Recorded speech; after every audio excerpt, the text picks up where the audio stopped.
सीखो इंसान चैनल में आप सभी का स्वागत है। दोस्तों, एक बार भगवान शिव कैलाश पर्वत पर ध्यान में बैठे हुए थे। तब माता पार्वती भगवान शिव को पृथ्वी लोक पर ढूंढ रही थी। माता पार्वती को भगवान शिव से मिलने की जिज्ञासा थी, क्योंकि माता पार्वती को शिव भगवान से 3 सवालों के जवाब चाहिए थे। जब माता पार्वती को मालूम हुआ कि भगवान शिव ध्यान अवस्था में कैलाश पर्वत पर बैठे हुए हैं, तब माता पार्वती भी पृथ्वी लोक से भगवान शिव से मिलने पहुंच जाती है और कहने लगती है, हे महादेव, जब मैं पृथ्वी लोक पर भ्रमण कर रही थी तो मैंने क्या देखा कि 3 स्त्रियां जो आपस में सहेली थी, उनमें से 2 विधवा होकर दुखों का जीवन जी रही थी, जबकि एक स्त्री सुहागन होकर अपने पति के साथ सुखी जीवन जी रही थी। हे महादेव, यह बात मेरी समझ में नहीं आई, इसलिए मैंने आपसे 3 सवाल पूछने हैं। आप मेरे तीनों सवालों के उत्तर देकर मुझे संतुष्ट करने की कृपा करें। मित्रों, इस प्रकार माता पार्वती की बात सुनकर भगवान शिव ने पार्वती को कहा, बताओ आपके 3 सवाल कौन से हैं? मैं तुम्हारे सवालों के उत्तर देकर तुम्हें पूरी तरह संतुष्ट करूंगा। अब माता पार्वती कहती है, हे महादेव, मेरा पहला सवाल है, कौन सी स्त्री समय से पहले विधवा हो जाती है? मेरा दूसरा सवाल है, कौन सी स्त्री को जीवन में कभी सुख नहीं मिलता? और तीसरा, वो कौन सी चीज़ ऐसी है जो एक पत्नी अपने पति को उधार मांगने से भी नहीं देती? यह सुनकर भगवान शिव कहने लगे, पार्वती, तुम जिन स्त्रियों की बात कर रही हो, उनमें से 2 स्त्रियां विधवा होकर के अपना जीवन जी रही हैं, और कहीं पर एक स्त्री सुहागन होकर के अपने पति के साथ अपना सुखी जीवन जी रही है। तुम जानना चाहती हो? आखिरकार इनको जानने के लिए मैं तुम्हें एक छोटी सी कहानी सुनाता हूँ। इस कहानी को बहुत ही ध्यान से अंत तक सुनना। आधी अधूरी कहानी सुनने वालों को आधा अधूरा ही ज्ञान प्राप्त होता है, जो जीवन में कभी भी काम नहीं आता। इस कहानी को यदि तुमने ध्यान से सुना तो तुम्हारे तीनों सवालों के उत्तर भी इसी कहानी में समाये हुए हैं। इसलिए यह कहानी सुनकर तुम्हें संतुष्टि प्राप्त हो जाएगी। इस पर माता पार्वती कहती है, हे महादेव, आपकी बात से मैं पूरी तरह सहमत हूँ। मैं पूरी तरह से ध्यान मगन होकर आपकी कहानी को सुनूंगी, और जब तक आप इस कहानी को बोलेंगे तब तक मेरा मन किसी दूसरे स्थान पर नहीं जाएगा। मित्रों, आज की यह कहानी आपके लिए बहुत ही दिलचस्प और मनोरंजक होने वाली है, इसलिए चैनल को सब्सक्राइब कर लेना और लाइक भी कर लेना। कहानी को अंत तक सुनने का जरूर प्रयास करें। भगवान शिव कहते हैं, सुनो पार्वती, जिस सुहागन स्त्री की तुम बात कर रही हो, वह स्त्री एक राजा के सैनिक की पत्नी है, और जिस सैनिक की वह पत्नी है, उस सैनिक को अपने पत्नी पर पूर्ण विश्वास और भरोसा है। भगवान शिव कहते हैं, अब सुनो पार्वती, एक दिन की बात है, उस राजा के सैनिक और राजा के सेनापति में बहस छिड़ गई। सैनिक कहता था, मेरी पत्नी पूर्ण रूप से पति धर्म निभा रही है और मुझे पूरा भरोसा भी है, लेकिन सेनापति कहता था, मैं तुम्हारी पत्नी का पति धर्म भंग कर दूं तो तुम्हें क्या सजा मिलनी चाहिए? यह बहस कई दिनों तक चलती रही। आखिरकार यह बहस इतनी बढ़ गई और राजा के दरबार तक पहुंच गई। फिर तो राजा ने अपने सैनिक को बुलाया और कहा कि तुम हर किसी से कहते हो कि तुम्हारी पत्नी पतिव्रता है। क्या वास्तव में तुम्हारी पत्नी पतिव्रता है? आपको पूर्ण विश्वास है? भगवान शिव कहते हैं, हे पार्वती, फिर राजा की बात सुनकर सैनिक कहने लगा, महाराज, मुझे पूरा विश्वास है और मैं पूरे विश्वास के साथ कहता हूँ कि मेरी पत्नी पतिव्रता का धर्म निभाती है। और पूर्ण रूप से पतिव्रता है। उसी समय सेनापति कहता है, यदि मैं तेरी पत्नी का पति धर्म खंडित कर दूं तो तुझे क्या सजा मिलनी चाहिए? सैनिक कहता है, यदि तुम मेरी पत्नी का पति धर्म खंडित कर देते हो तो महाराज मुझे फांसी लगा देना। उधर वो राजा का सैनिक भी सेनापति से कहता है, यदि महाराज ये मेरी पत्नी का पति धर्म खंडित नहीं कर पाए तो इनको सजा क्या मिलनी चाहिए? तो राजा ने कहा कि सेनापति को भी फांसी की सजा दी जाएगी। भगवान शिव कहते हैं, सुनो पार्वती, सेनापति ने पूछा कि पहचान के रूप में क्या वस्तु लेकर आऊं तो तू माने कि मैं तेरी पत्नी का धर्म खंडित करने में सफल हुआ। सैनिक ने कहा, सेनापति, यदि तुम मेरे घर जा कर के मेरे विवाह के समय पटका मिला था और एक कटार मिली थी जो दूल्हे को देते हैं, उन दोनों को मेरी पत्नी ने बहुत ही संभाल कर रखा है, जो सुहाग की निशानी मानी जाती है। पटका और कटार लाकर मुझे दिखा दे तो मैं मान जाऊंगा कि मेरी पत्नी का धर्म तूने पूरी तरह नष्ट कर दिया है। अब भगवान शिव कहते हैं, सुनो पार्वती, यह निश्चित होने के बाद वह सेनापति अपनी दासी के पास जाता है। वह दासी एक दूती का रोल बड़े आसानी से कर लेती थी, एक दूसरे की चुगली करती रहती थी और एक दूसरे को लड़ाने का काम बड़ी आसानी से कर लेती थी। अपनी बातों में बहला फुसला कर दूसरे का मन मोह लेती थी। जो काम कोई और नहीं कर सकता वह काम दासी एक दूती के रूप में करने के लिए बहुत सक्षम थी।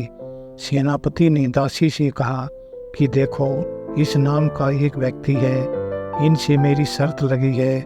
और फिर उसने उस सैनिक के बारे में दासी को सारा सब कुछ बता दिया। फिर वह दासी से कहने लगा कि तो कैसे भी करके उस स्त्री से मेरा संपर्क करवा दो, मैं तुम्हें बहुत सारा धन दूंगा। सेनापति की बात सुनकर दासी कहने लगी, उस औरत के बारे में बात मत करना, वह औरत पूरी तरह से पतिव्रता है, तेरे पर थूकेगी भी नहीं, तेरी शक्ल भी नहीं देखेगी और उनके परिवार के दूसरे लोग भी बहुत खूंखार हैं, मेरे को भी नहीं छोड़ेंगे और तुम्हारे को भी नहीं। तो सेनापति ने कहा, ठीक है, यदि तुम मेरा उससे संपर्क नहीं करवा सकती तो एक काम कर दो, उसके घर पर जाकर के पटका और कटार चुरा कर ले आओ और उसकी पत्नी के शरीर पर किसी तरह का निशान हो तो उसकी पहचान कर लेना और मुझे बता देना, फिर मैं तुझे मुँह मांगा इनाम दूंगा। यह बात दासी की समझ में आ गई।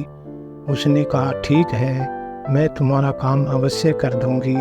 दासी सैनिक के घर जाती है और सैनिक की पत्नी को कहती है, बेटी, मैं तेरे पति की मामी हूँ, मैं कई वर्षों के बाद आई हूँ। फिर तो उस स्त्री ने कहा, आओ मामी जी, मैंने आपको पहले कभी नहीं देखा, इसलिए पहचान नहीं पाई।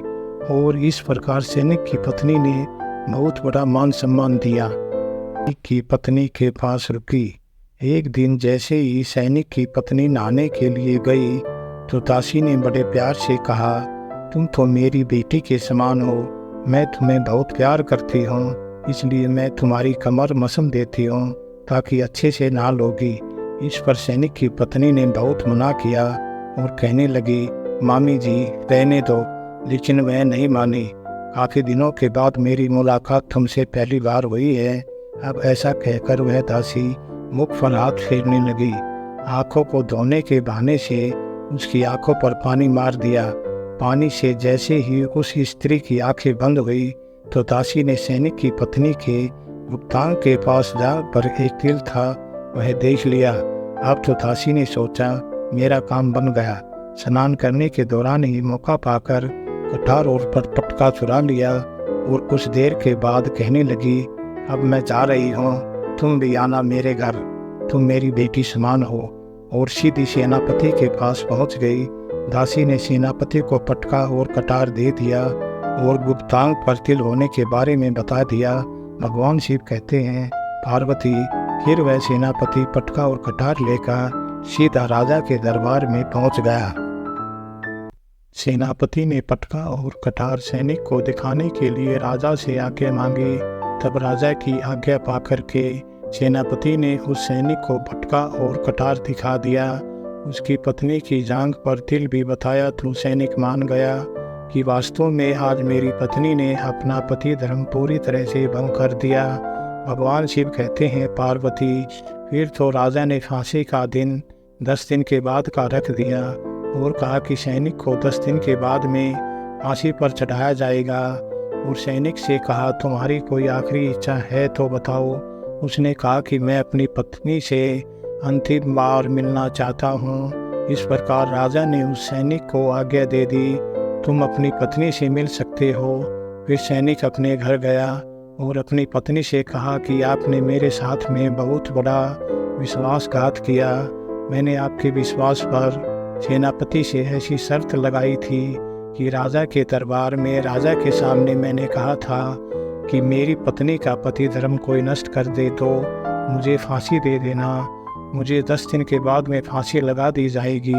मेरे साथ विश्वासघात करके तुमने ठीक नहीं किया। उस पतिव्रता स्त्री ने अपने पति को दासी के बारे में सारी बात बताई, मगर उसे विश्वास नहीं हुआ और राजा के दरबार में पहुंच गया।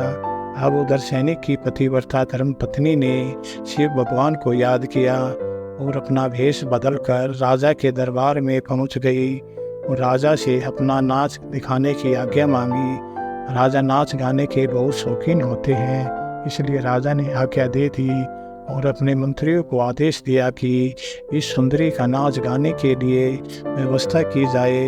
सभी मंत्री संतरी आदि उपस्थित होकर के इस सुंदरी का नाच करवाने की पूरी व्यवस्था करें। सुंदरी ने जब नाचना शुरू किया तो राजा को उस स्त्री का नाच बहुत ही सुंदर लगा और फिर राजा ने कहा, तुम मुझसे क्या मांगना चाहती हो, मैं तुम्हें जरूर दूंगा।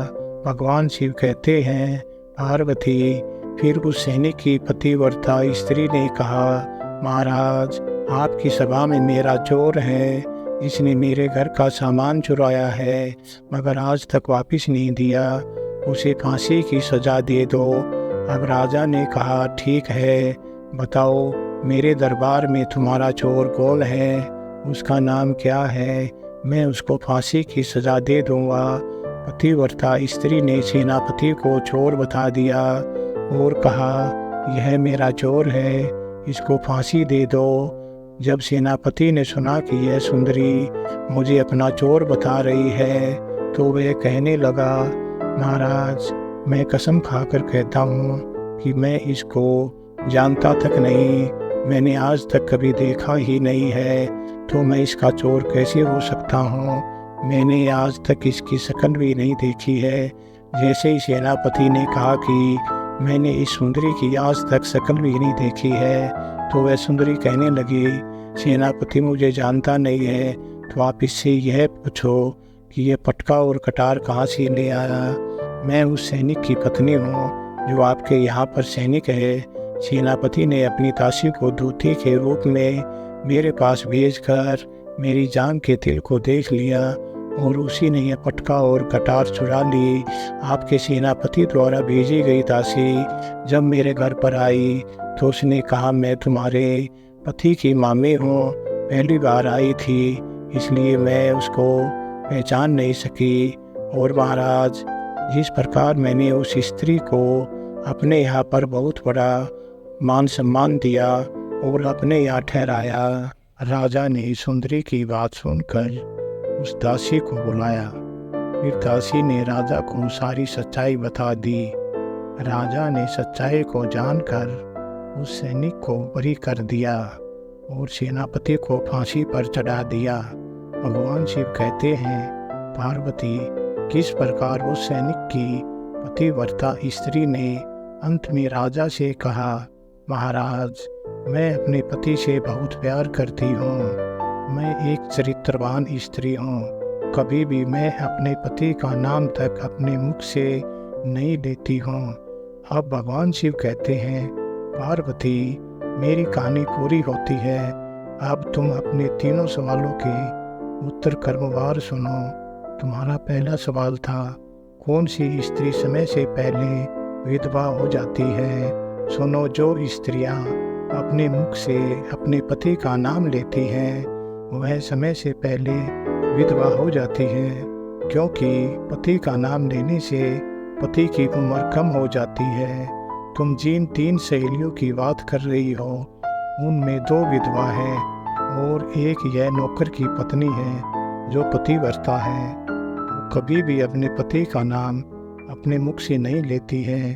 उधर वो 2 स्त्रियां जो विधवा होकर के जीवन जी रही है वह हमेशा अपने पति का नाम लेकर ही बुलाती थी। उनके पति की उम्र कम हुई और वो दोनों विधवा होकर दुखी जीवन जी रही हैं। पति का नाम अपने मुख से कभी नहीं लेना चाहिए। अब तुम्हारा दूसरा प्रश्न था, कौन सी स्त्री को जीवन में कभी सुख नहीं मिलता? सुनो, जो स्त्री पति की बिना अनुमति के किसी तीर्थ स्थान या उत्सव में जाती है उनके जीवन में कभी सुख नहीं आता, ऐसे ही दुखी रहती हैं और उन्हें पति का कभी प्रेम भी नहीं मिलता। अब भगवान शिव कहते हैं, पार्वती, तुम्हारा तीसरा प्रश्न था कि कौन सी चीज़ है जो एक पत्नी अपने पति को मांगने से भी नहीं देती? वो एक चरित्रवान स्त्री कभी भी अपने पति को गाली नहीं दे सकती और जो गाली देती है वो कभी चरित्रवान नहीं हो सकती और जीवन भर रोती रहती है। उसके जीवन में कभी सुख की घड़ी नहीं आती और वो समय से पहले ही विधवा हो जाती है। मित्रों, इस प्रकार कहानी सुनने के बाद माता पार्वती पूरी तरह से अपने तीनों प्रश्नों से संतुष्ट होकर कहती है, प्रभु, वास्तव में जो स्त्री इतनी चरित्रवान हो उसके घर में लक्ष्मी का सदा वास होता है और धन धान्य से हमेशा भरपूर बना रहता है। ऐसी स्त्रियां घर को स्वर्ग बना देती हैं।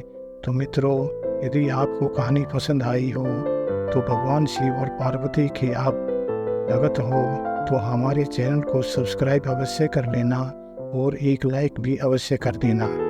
धन्यवाद।